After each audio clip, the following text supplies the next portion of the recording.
Thursday, everyone. Welcome to Susie Say That. Today's topic is, if it doesn't fit, you must quit. Sit in that for a moment. This is so good because if it doesn't fit in your puzzle, because we're like a puzzle. We got all these pieces in our puzzles, but some puzzles don't belong there. And it's always clashing. It's always symbols and sounds. There's always something going on because that puzzle piece that's there does not fit. Like your job. Does it fit? Your family, your friends, does it fit in your puzzle?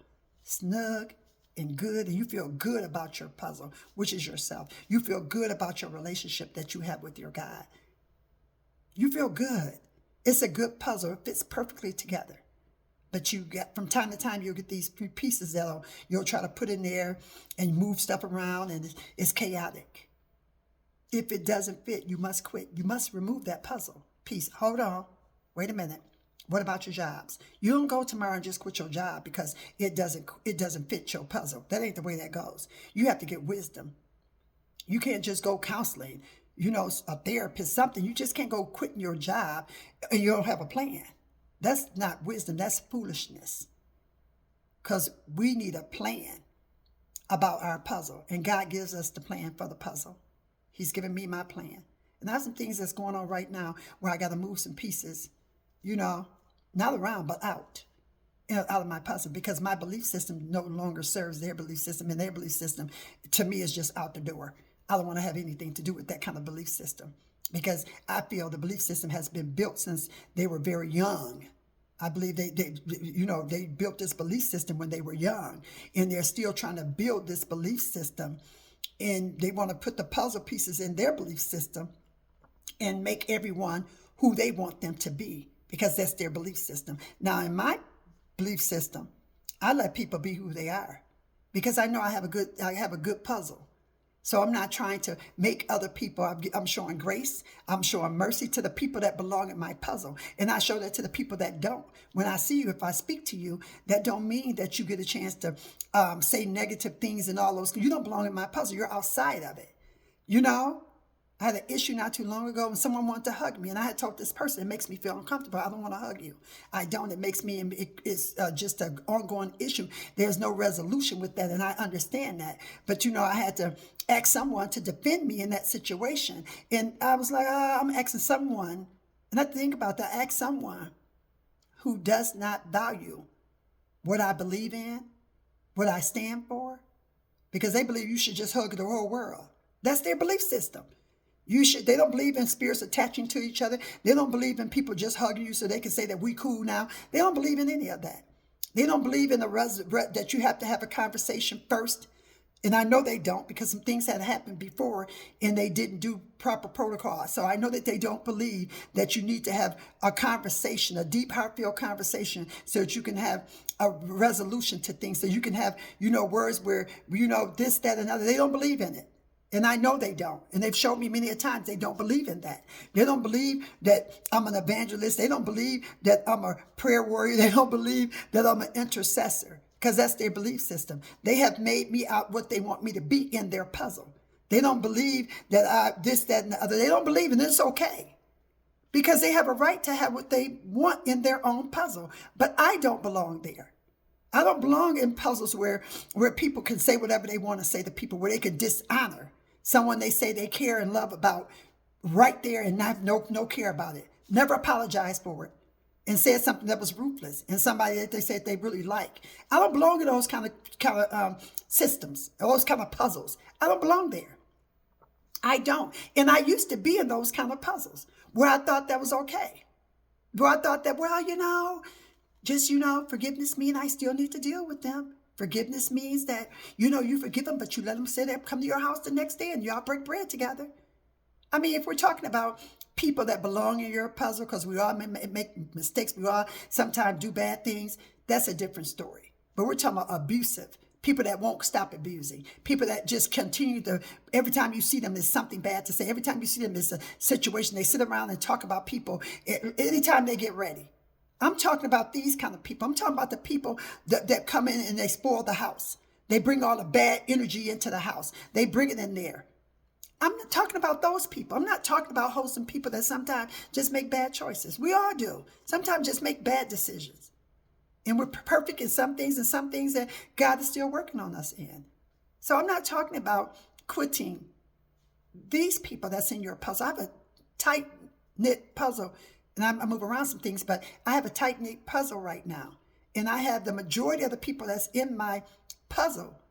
We believe in the same thing. We do. We have the same conversations. We don't, when we get together with each other, we're talking about God and we're lifting them up and we're just glorifying. You know, I have people in my circle that are certain titles they have and stuff. Okay? And they belong in my circle. They belong in my puzzle. And I don't need to quit those people. But there's a few pieces in my puzzle that I have got to quit. It doesn't fit, so I must quit. I must quit. I was about to say the other word, but you know what I mean. If it doesn't fit, I must quit, and I'm quitting it. I'm just going to walk away from it gracefully like I have with many things. And I may have to walk away again from something else. Who knows? I never know where God is taking me, but I know right now I'm on the road that if it doesn't fit, you must quit. And I've been on this road for a while now. So I'm starting to say, okay, what's up, God? Whatever, Papa, whatever you're saying I need to do, I'm going to do it. Because I know you're going to take my life and use it for your glory. And here I am doing this video. And I'm not the video chick, but I'm doing what my God, my Father tell me to do the videos. Because if one person, if just one of you all understand that if it doesn't fit, you can quit. If it doesn't fit, you should quit. If it's abusive, if it's tearing you down, if it's causing you your heart to ache, if you're thinking about it more than you're thinking about God, if you can't get over that relationship, then you're going to have to quit.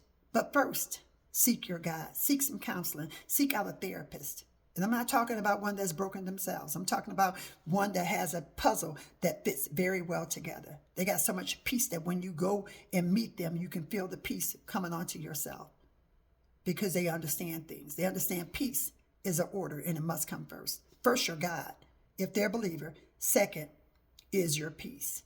It has to be in there. It has to be in that circle. I'm going to talk about the circle too in a couple of weeks or so, maybe next week, because that's very important. Some information I have to share about the circle. But nonetheless, we're talking about if it doesn't fit, you must quit. You must quit. So what are you going to quit? I don't know. God only knows. I can't tell you what to quit. But God knows what you should quit. And I got some pending stuff too. So I don't feel like you're all alone. You're not alone. Being a disciple of God, being a pastor, a preacher, an evangelist, a teacher, whatever you are, a prayer warrior, many things, you know, an intercessor, being these things, a prophetess. I don't know what your titles are because God gives all of us according to measure what we need to get this gospel out here. And so people will be free. I don't know what yours is, but pray to your God and ask him to show you, to tell you, or go to your therapist and get some counseling so they can teach you how to navigate in your puzzle so you won't be depressed, you won't be sad, you won't be getting sick. People, things, and places will make you sick if they're in your puzzle and they're not supposed to be there. It will make you sick, and I've been sick before. I've got counseling for years because I was messed up. I was messed up. I was letting anybody come in my puzzle and cause havoc on me and do all kind of stuff. I've not always been this Susie that I am today.